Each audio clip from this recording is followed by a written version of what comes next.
about to go behind enemy lines. Roger, 3-2. Goliath copies all. Go ahead. Target is surrounded by multiple firms entering what appears to be a residential area. Requesting permission to engage. Over. From the People's Republic of New York City, you're now going behind enemy lines with Gene Baradelli and Russ Gallo.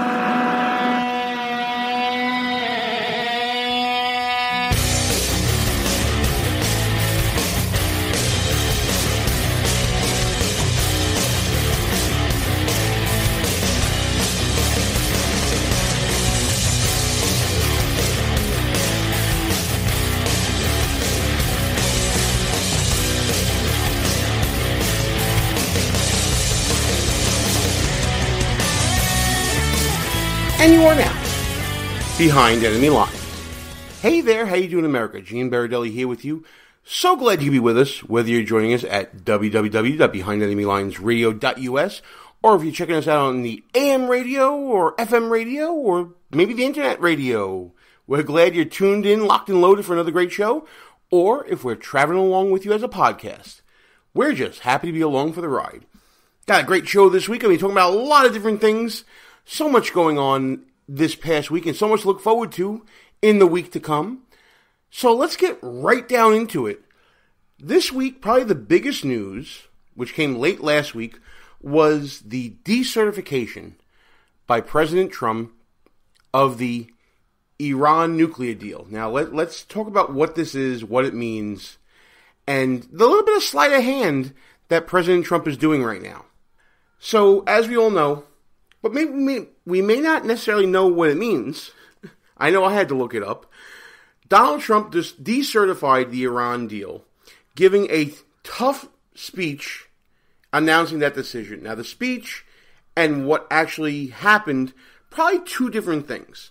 What is decertification, first and foremost? The decertification of the deal is a mechanism within the deal wherein every 90 days, the president must certify that the deal is in the vital interests of the U.S.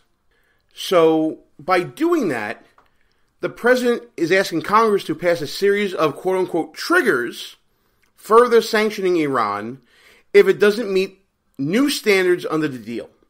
So, by doing that, and saying that the deal cannot be certified as being in the vital interests of the security of the United States, President Trump is creating a fiction here, and a pretty obvious one at that. By saying this, Donald Trump is kind of forcing Congress's hand by refusing to certify this deal to get them to do something, to get them to come up with tougher sanctions. Now, what this means is that Trump is not getting rid of and scrapping the deal, as many of us seem to think he should do, and indeed what he said should be done as a result of the deal. So he's playing politics here in a way that maybe you would not have approved of had President Obama done it. But in this particular case, I think there can be an exception to the rule. And here's why. The Iran nuclear deal was basically a bastardized deal, if you remember. You remember President Obama going to the Senate and basically horse trading with Chuck Schumer on this, when this deal was actually, I don't even want to call it ratified. When it was approved by the president, there was a lot of controversy about whether or not it was actually considered settled law. The Iran nuclear deal, when it was presented by President Obama, was a deal that he basically just signed off on, gave away billions of dollars, and claiming that Iran would be prevented from acquiring nuclear weapons. It became a mad dash at the end for his aides to come up with, I guess, the teeth behind the deal here in America, because there was very much controversy. I remember Chuck Schumer, of all people, being against this deal until he ended up being for it. There was, if you remember back, I mean, who has a long memory in politics these days? It seems like 2 weeks ago was a million years ago. But the deal is something that remained a controversy throughout the election. President Trump was saying how it was the worst deal made in American history. And if you remember the rhetoric from 2015, for those of you who remember, the deal was negotiated by the U.S., China, Russia, Germany, France, Britain. It's a political arrangement. It's not necessarily a treaty that gives Iran relief from the sanctions that were imposed by them by the international community in exchange for curbs on the country's nuclear program. Now, here's why everyone thinks this is the worst deal ever. Because in dealing with Iran, how do you know that they are being fair actors in good faith? Looking at nuclear reactors with one hand and directing the IAEA, the international authority that deals with nuclear energy, you're dealing with them on one hand, but who knows what you're doing with the other hand? Are we sure that we have all nuclear sites accounted for? Are we sure that there is no militarized sites that we don't know about? There's lots of unknowns. Iran is very much like North Korea in that we don't have a lot of information coming out of there. It's hard to even see a good faith act towards non-nuclear aggression here. This is why Donald Trump decertified. It starts a clock for Congress to act. And we all know that we can't really rely on Congress acting so much. But to reimpose sanctions here would kill the deal. And it wouldn't be Donald Trump doing it. It would be the Congress doing it. And who knows, killing the deal may prompt Iran to go back to their old ways and pursuing their nuclear program in total repudiation of every international actor that has been engaging with them. But ultimately, this deal was about money. This was about emerging markets, quote unquote, in Iran and getting in there before Europe gets in there. And, the behind the scenes work on this, which was over a year long, make no mistake, is the destruction of the Obama legacy, in addition to being a drastic policy shift from the Obama era to the Trump era. I think the Trump era is right to put international pressure on Iran. The deal just doesn't work for America. Pulling out of the deal is another one of these Trump patented deep stabilizing moves. It puts the world scrambling again. Everyone has to think on their toes. The problem is this idea, I guess, of the spirit of the agreement and perception of the United States wanting to fix a deal that they entered into. I can see the international community seeing this as a renege. But honestly, let's talk about what can be done here. Let's talk about what this really means, this decertification. It means Donald Trump can possibly go back and create a supplemental deal with Iran and with other international actors. I know that the France President Macron said he may be open to such a supplemental deal. And, Donald Trump, was planning to be meeting with Macron back in September. I hope I'm pronouncing his name right, Macron. I don't even know if I'm doing it right or not. But, in any event, they met, and I'm sure this was a discussion, a topic of discussion for them. And I gotta think that U.S.-Iran relations obviously going to be strained in the short term. Hopefully something can be done in the long term. But are we really crying about bad relations with Iran?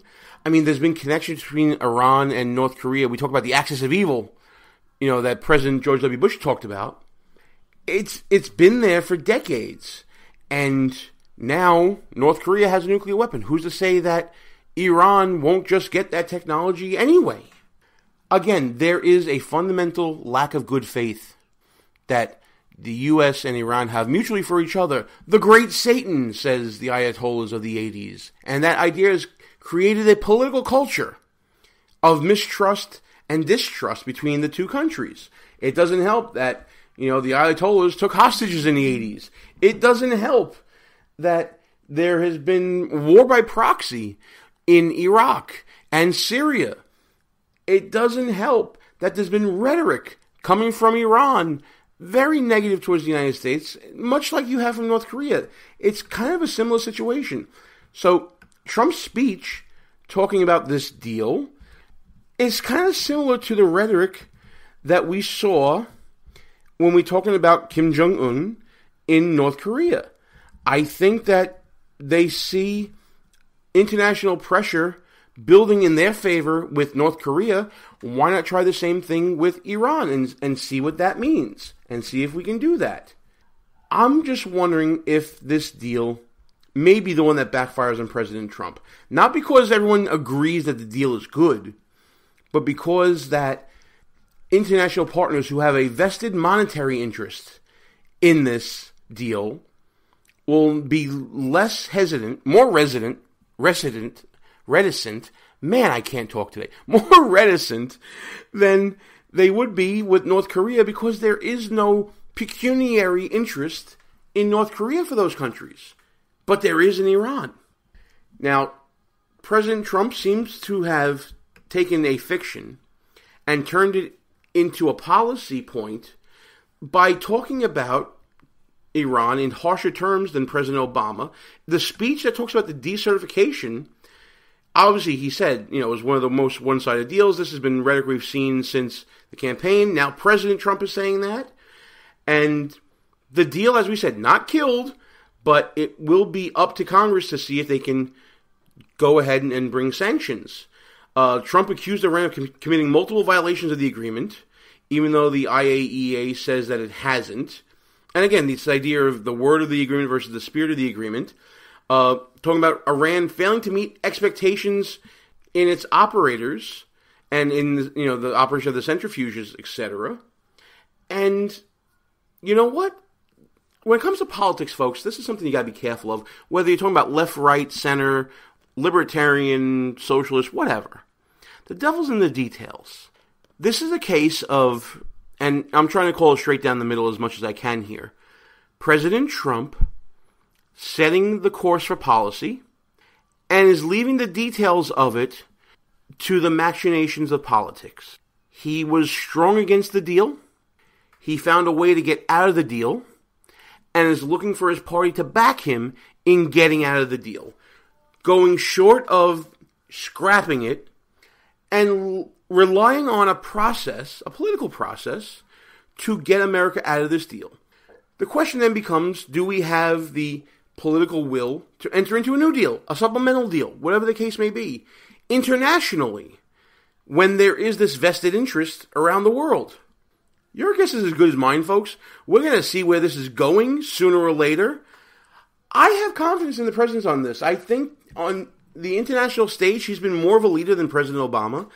I think his speech at the UN was a refreshing change for many of those who are used to seeing conciliatory and contemplative presidents who seem to buy into this idea of, America is bad and we must work with the international community. Obama! And honestly, I think that the winds of change are coming, and wiping away this Obama-era deal, while may not leave the best taste in a purist's mouth, could end up being the better policy. I don't know the realities of the Iran nuclear program. I gotta be perfectly honest with you. I don't know where they stood back when this deal was made, how far away they were from getting a weapon, but I do know my history. And I do know that appeasement and this sort of constructive engagement is not the way to handle Iran, much the same way it's not the way to handle North Korea. The can was kicked down the road by administration after administration, Republican and Democrat alike, and now President Trump is left to deal with a harsh reality that there is no more room for that sort of constructive engagement. North Korea has a nuclear weapon. You can probably bet your bottom dollar Iran was close, if not did develop such technology, either through a share and exchange with North Korea or by some other means with other countries, possibly Russia. Who knows? But I do know that the era of appeasing rogue nations when it comes to nuclear capabilities is over, because it failed. It failed to stop North Korea from developing a nuclear weapon. It's probably failed to stop Iran from developing a nuclear weapon. Now, where do we go from here, folks? Appeasement is over. Where do we go from here? President Trump has kind of laid the roadmap of tough